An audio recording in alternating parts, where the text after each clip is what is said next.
बुलेटिनची सुरुवात करूयात एका महत्त्वाच्या बातमीनं। तुम्ही जर कोरोनाच्या प्रतिबंधक दोन्ही लसीच घेतलेल्या असतील, 2 डोस झाले असतील तुमचे, तर कदाचित तुम्हाला दिलासा मिळू शकतो अनेक ठिकाणी। तसे संकेत मिळतायत राज्य सरकारकडून आणि राज्याचे उपमुख्यमंत्री अजित पवार यांनी तर 2 डोस झालेल्यांनी बाहेर पडावं असं वैयक्तिक मत त्यांनी मांडलेलं आहे।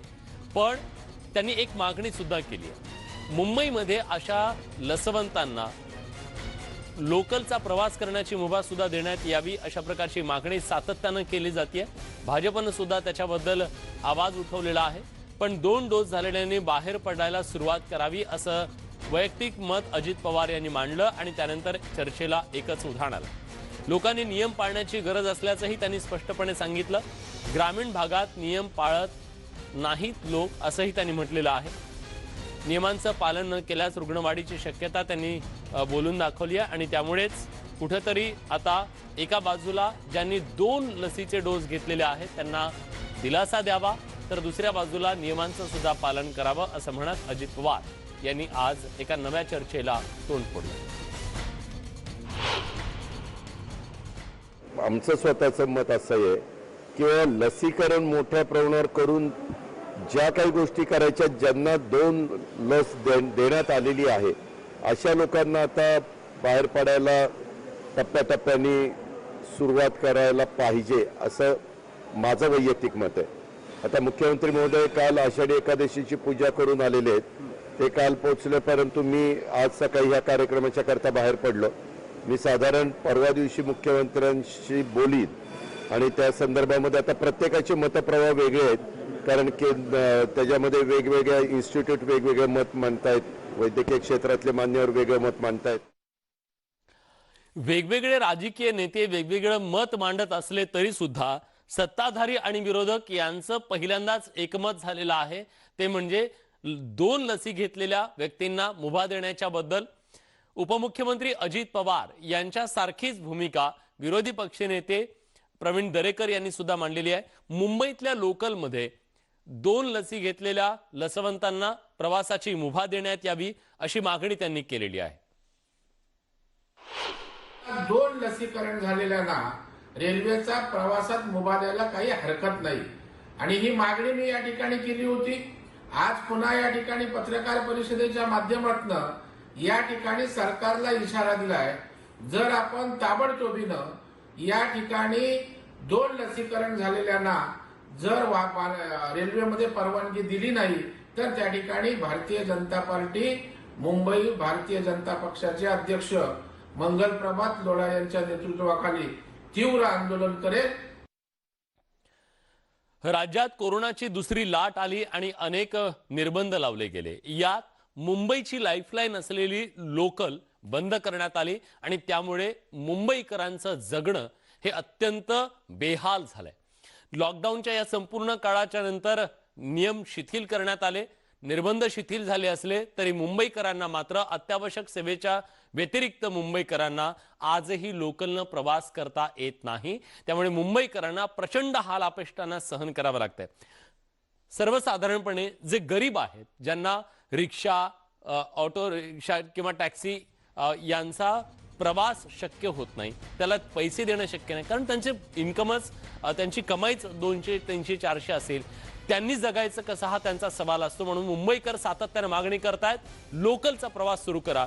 पण याबद्दलचा निर्णय जो आहे तो राज्याचे मुख्यमंत्री उद्धव ठाकरे घेतील असं म्हणत उद्धव ठाकरेंच्या कोर्टात चेंडू टोलवलाय राज्याचे आरोग्यमंत्री राजेश टोपेंनी। मुंबईच्या लोकलच्या संदर्भात जे काही निर्णय घ्यायचे असतील ते माननीय मुख्यमंत्रीच घेतात। मला वाटतं की माननीय मुख्यमंत्री या सगळ्या बाबतीत योग्य तो निर्णय घेण्याच्या संदर्भाने सातत्याने त्यांच्याजवळ वेगवेगळे जे काही इनपुट्स दिले जातात त्या अनुषंगाने निर्णय घेतील। कोरोनाच्या दुसऱ्या लाटेत भारतात लाखो लोकांना आपला जीव गमवावा लागला। महाराष्ट्रात कोरोनाच्या दुसऱ्या लाटेत एकही रुग्ण ऑक्सिजनच्या अभावी दगावला नाही, मृत्यू झाला नाही असं राज्याचं सरकार सांगतंय, तर देशभरामध्ये ऑक्सिजनच्या अभावी एकही मृत्यू झाला नाही असं केंद्र सरकार सांगतंय। राज्य सरकार आणि केंद्र सरकारच्या या दाव्यांनी खरं तर आज सर्वसामान्यांच्या तळपायाची आग मस्तकात गेली, कारण असे असंख्य व्हिडिओज आपण सगळ्यांनी बघितले जे रस्त्यावर तडफडत होते ऑक्सिजनच्या अभावी. पण आज सरकारी आकडे मात्र इतके निर्जीव झालेत की त्यांना एकही मृत्यू ऑक्सिजनच्या अभावी झाल्याचा दिसला नाही. त्यामुळे सरकारच्या या आकड्यांवरती, दाव्यांवरती सर्वसामान्य मात्र आज सोशल मीडियाच्या माध्यमातून प्रचंड टीका करतात.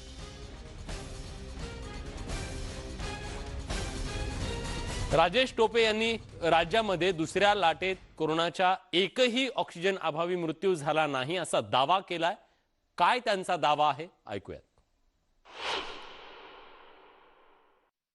नाशिकमध्ये एक घटना घडली, ती ऑक्सिजनच्या लिकेजच्या कारणाने झालेली आहे. ऑक्सिजन कमी पडलं म्हणजे ऑक्सिजन त्या ठिकाणी उपलब्धच नाही आहे अशी काही कारण नव्हतं. उलट टँक भरलेलं ऑक्सिजन होतं, पण लिकेज झालं. ते लिकेज काही वेल्डिंगच्या कारणाने झालं आणि तिथून मग त्या ठिकाणी तो ॲक्सिडेंट झाला होता. पण जे काही आम्ही ॲफिडेव्हिट केलेलं आहे कोर्टामध्ये, त्याच्यात फार स्पष्ट लिहिलं आहे की ऑक्सिजनमुळे मृत्यू झालेला नाही. तेव्हा राज्य सरकार म्हणतंय की राज्यात एकही मृत्यू ऑक्सिजन अभावी नाही. केंद्र सरकारही तेच म्हणतंय. मग आम्ही जे बघितलं, जी माणसं मेली ती कशामुळे, हा सवाल आहे. यानंतर बातमी आहे कोरोनाच्या या संकट काळामध्ये ज्या बर्ड फ्लूनं डोकं वर काढलं त्याचा धोका दिवसागणिक आणखी वाढताना दिसतोय. कारण आज दिल्लीमध्ये बर्ड फ्लूमुळे एकाचा मृत्यू झालेला आहे. 11 वर्षाच्या मुलाचा उपचाराच्या दरम्यान मृत्यू झालाय. एम्समध्ये त्याच्यावर उपचार सुरू होते. संपर्कात आलेल्या सगळ्यांना क्वारंटाईन करण्यात आले. आरोग्य यंत्रणांची त्यामुळे स्वाभाविकपणे चिंता वाढलेली आहे. कोरोना संक्रमणाची दुसरी लाट अजून पूर्णपणे ओसरलेली नसताना भारतात पुन्हा एकदा बर्ड फ्लूमुळे एक चिंता निर्माण झालेली आहे. दिल्लीच्या एम्स रुग्णालयामध्ये एव्हियन इन्फ्लुएन्झा अर्थात बर्ड फ्लू विषाणूमुळे एकाचा मृत्यू झाला.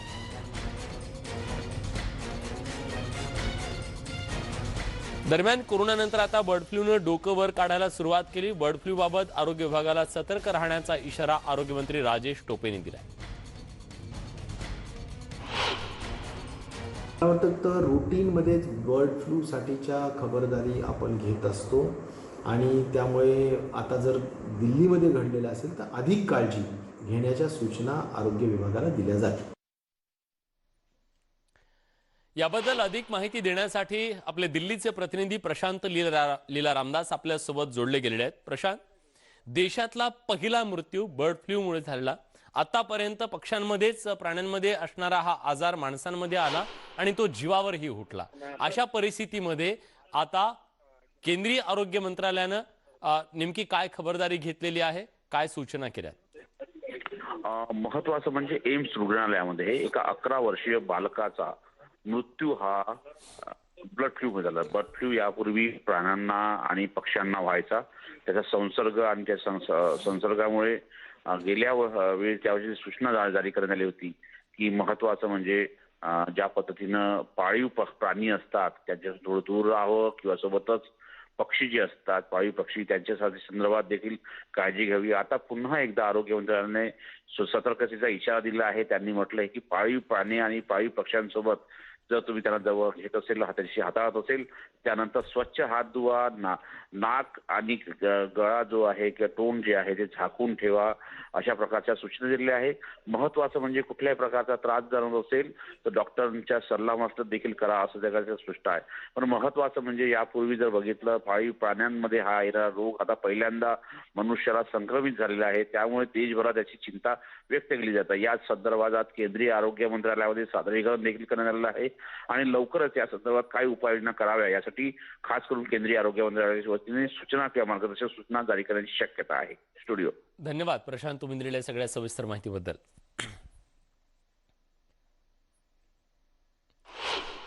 राज्याचे सार्वजनिक बांधकाम मंत्री अशोक चव्हाण हे दिल्लीत दौऱ्यावर आहेत आणि दिल्लीमध्ये आज त्यांनी शिवसेनेचे नेते खासदार संजय राऊत यांची भेट घेतली. मराठा आरक्षणाच्या संदर्भातला जो तिढा आहे तो सोडवण्यासाठी दिल्लीत हे सगळं मंथन सुरू आहे. अशोक चव्हाणांच्या भेटीगाठी सुरू आहेत. त्यांनी काँग्रेसच्या नेत्यांच्या सुद्धा दिल्लीमध्ये भेटी घेतलेल्या आहेत आणि यावेळी मराठा आरक्षणाच्या मुद्द्यावर पंतप्रधान नरेंद्र मोदींची भेट घेतली होती. आता सभागृहातील नेत्यांची भेट घेत आहे असं त्यांनी स्पष्टपणे सांगितलं. चव्हाण यांनी दिल्लीत राज्यसभेचे विरोधी पक्षनेते मल्लिकार्जुन खरगे आणि राज्यसभेत महाराष्ट्राचं प्रतिनिधित्व करणारे माजी केंद्रीय गृहमंत्री पी चिदंबरम, शिवसेनेचे नेते संजय राऊत यांच्याशी चर्चा केली. आरक्षणाची मर्यादा शिथिल करणं आवश्यक आहे, केवळ तो अधिकार राज्यांना देऊन चालणार नाही असंही चव्हाणांनी स्पष्ट केलंय. मी दिल्लीमध्ये काँग्रेसचे राज्यसभेचे नेते मल्लिकार्जुन खरगे साहेबांना भेटलेलो आहे. चिदंबरम साहेबांना काल मी बोललेलो आहे. आज मी संजय राऊत साहेबांना भेटतो यासाठी की सुप्रीम कोर्टाचा निर्णय आल्यानंतर आता आरक्षण एखाद्या समाजाचं मागासले पण सिद्ध करून त्यांना आरक्षण देण्यासंदर्भातला निर्णय आता सर्वस्व केंद्र सरकारकडे आहे आणि केंद्र सरकारचं रिव्ह्यू पिटिशनसुद्धा सुप्रीम कोर्टाने रिजेक्ट केलेलं आहे. त्यामुळे जोपर्यंत हे जजमेंट आहे केंद्र सरकार सुप्रीम कोर्टाचं, तोपर्यंत सर्व अधिकार आता आपल्याला केंद्राकडे हे आहेत आणि त्यामुळे या पार्श्वभूमीवर केंद्र सरकारने आता ही भूमिका घ्यावी. अधिवेशनामध्ये कदाचित त्यांनी जर काय प्रस्ताव आणला तर आमचे म्हणणं एवढंच आहे की अधिकार तुम्हाला आहेत, तुम्ही निर्णय घ्या. 50% जी आरक्षणाची मर्यादा आहे ती शिथिल करा आणि ती मर्यादा शिथिल करून आपण हा निर्णय घ्या. काही कारणास्तव तुम्हाला राज्यांनाच अधिकार पुन्हा प्रदान करण्याची इच्छा असेल, आमची त्यालाही हरकत नाही. परंतु अधिकार देत असताना 50%ची मर्यादा ठेवून जर अधिकार दिले तर काही उपयोग होणार नाही. फक्त राज्यांकडे ढकलून देणं हा त्यातला पर्याय नाही आहे.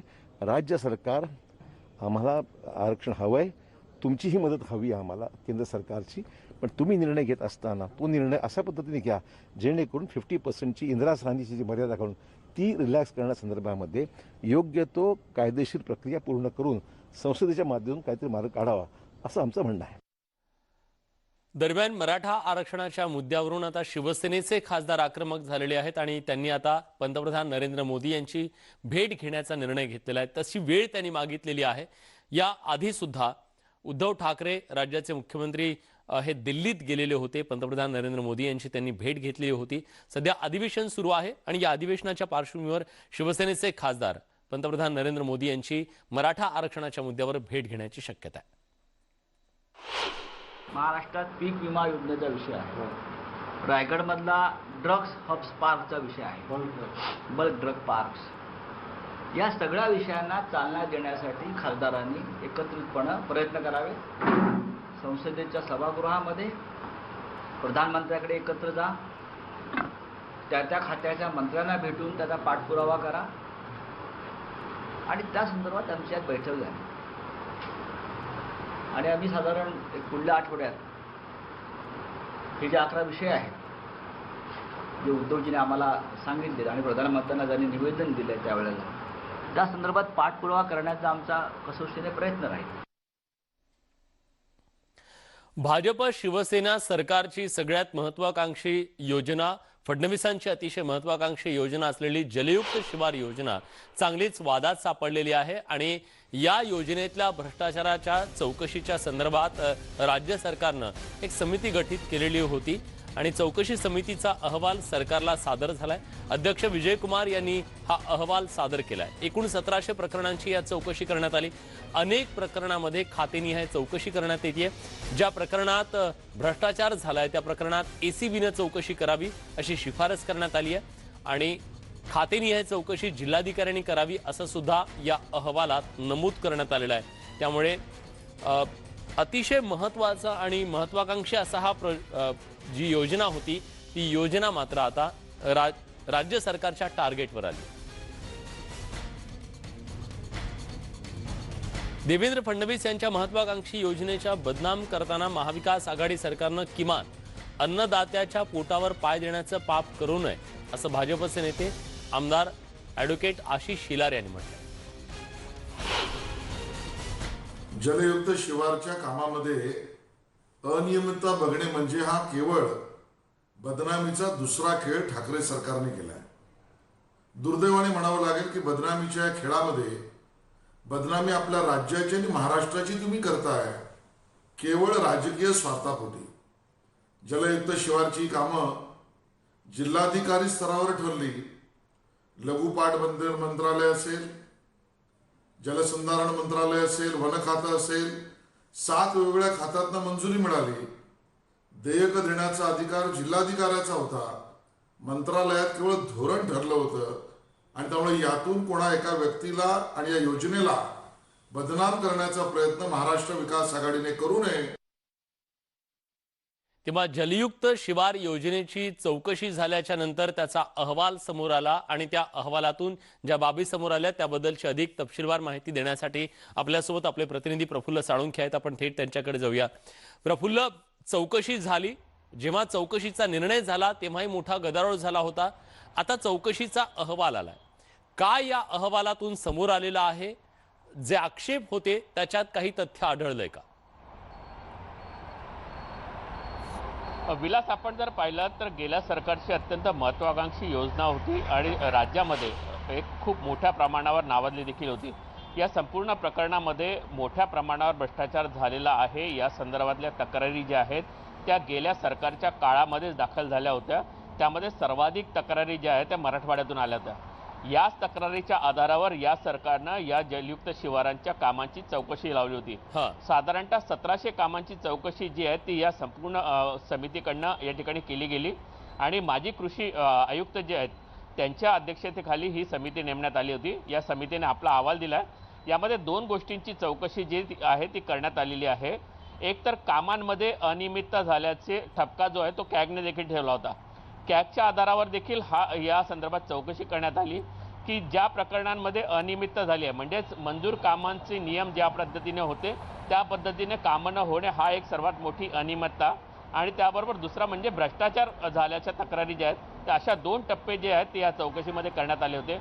त्यामुळे जे कामं जे सर्वात महत्त्वाचं म्हणजे अनियमितता झाली आहे त्यांची चौकशी जी आहे ती जिल्हाधिकाऱ्यांनी करावी आणि ज्या कामांमध्ये भ्रष्टाचार झाला आहे त्या संदर्भात ACB कडे चौकशी करून भ्रष्टाचार करणाऱ्यांवर कारवाई करावी अशा संदर्भातली अहवाल जो आहे तो या समितीने दिलेला आहे. आता पुढे मी येतो तुमच्याकडे. आता आपल्यासोबत गुलाबराव पाटील आहेत, शिवसेनेचे नेते. गुलाबरावजी, खरं तर आता सरकार तुमचं आहे, तुमच्या सरकारने याची चौकशी लावली, पण ज्या सरकार मध्ये हा घोटाळा झाला असा आरोप केला गेला तेव्हा तुम्ही सुद्धा त्याच्यामध्ये होता, त्या सरकारमध्ये होता, महत्वाचा घटक होता, तुमचे मंत्री सुद्धा होते. तुम्हाला खरंच वाटतं की तेव्हा चूक झाली होती म्हणून, भ्रष्टाचार झाला होता या योजनेत म्हणून? योजना ही चांगली होती, पण जर आपण त्याच्यामध्ये बघितलं तर बऱ्याच प्रमाणामध्ये अनियमितता आपल्याला त्या ठिकाणी दिसते. त्या ठिकाणी जर आपण पाहिलं तर जिल्हाधिकाऱ्यांना या प्रकारची अनियमितता जिथे झाली आहे तिथे चौकशी करायचे आदेश देण्यात आलेले आणि ज्या ठिकाणी खऱ्याच पद्धतीने भ्रष्टाचार दिसतो किंवा चौकशीला वाटतं त्या ठिकाणी ACBच्या मार्फत चौकशी करावी. आता मला असं वाटतं की या ठिकाणी जो अहवाल पाठवलाय तो गुलाबराव पाटलांनी पाठवलेला नाहीये, तो विजय कुमार यांचा अहवाल त्या ठिकाणी आलेला आहे. आणि जर त्याच्यामध्ये अनियमितता आणि इतर कामांमध्ये जर भ्रष्टाचार दिसत असेल तर अशा लोकांवर कारवाई केली गेली पाहिजे. या ठिकाणी या योजनेच्या मार्फत काही ठिकाणी जर आपण बिलो आणि अबाऊ या प्रकारामध्ये जर विचार केला तर तुमच्या लक्षामध्ये येईल की या ठिकाणी केवढ्या प्रमाणामध्ये भ्रष्टाचार झालेला आहे. योजना ही चांगल्या विचाराने सरकार मांडत असते, पण खालपर्यंत ज्या लोकांनी भ्रष्टाचार केलेला आहे अशा लोकांना जर सोडलं तर भविष्यामध्ये कोणतंही सरकार असलं आणि नवीन योजना आणत असेल आणि चांगलं काम करण्याचा प्रयत्न करत असेल असे शुक्राचार्य जर त्याच्यामध्ये असतील तर ते यशस्वी होणार नाही. म्हणून या पद्धतीची कारवाई करणं गरजेचं आहे. धन्यवाद गुलाबराव, तुम्ही न्यूज 18 लोकमतला ही सविस्तर प्रतिक्रिया दिली त्याबद्दल. आणि याचसोबत मुलुक महाराष्ट्र या बुलेटिनमध्ये आपण एक छोटासा ब्रेक घेतोय. ब्रेकनंतर इतर काही महत्त्वाच्या घडामोडी, कुठे जाऊ नका, पहा फक्त न्यूज 18 लोकमत.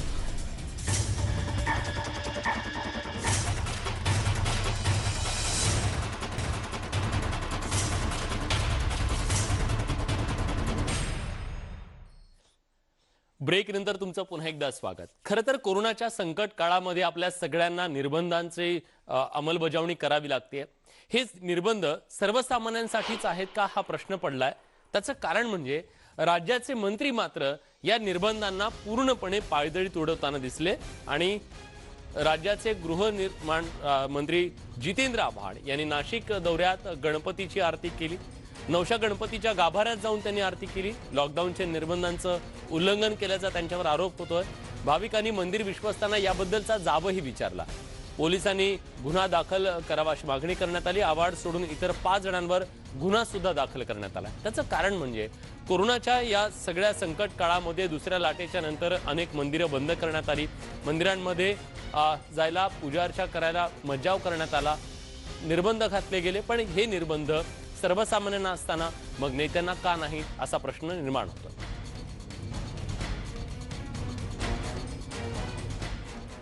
या सगळ्या महत्त्वाच्या घडामोडींसोबत बुलेटिनमध्ये आपण इथेच थांबतोय। ताज्या घडामोडींसाठी बघत रहा न्यूज 18 लोकमत।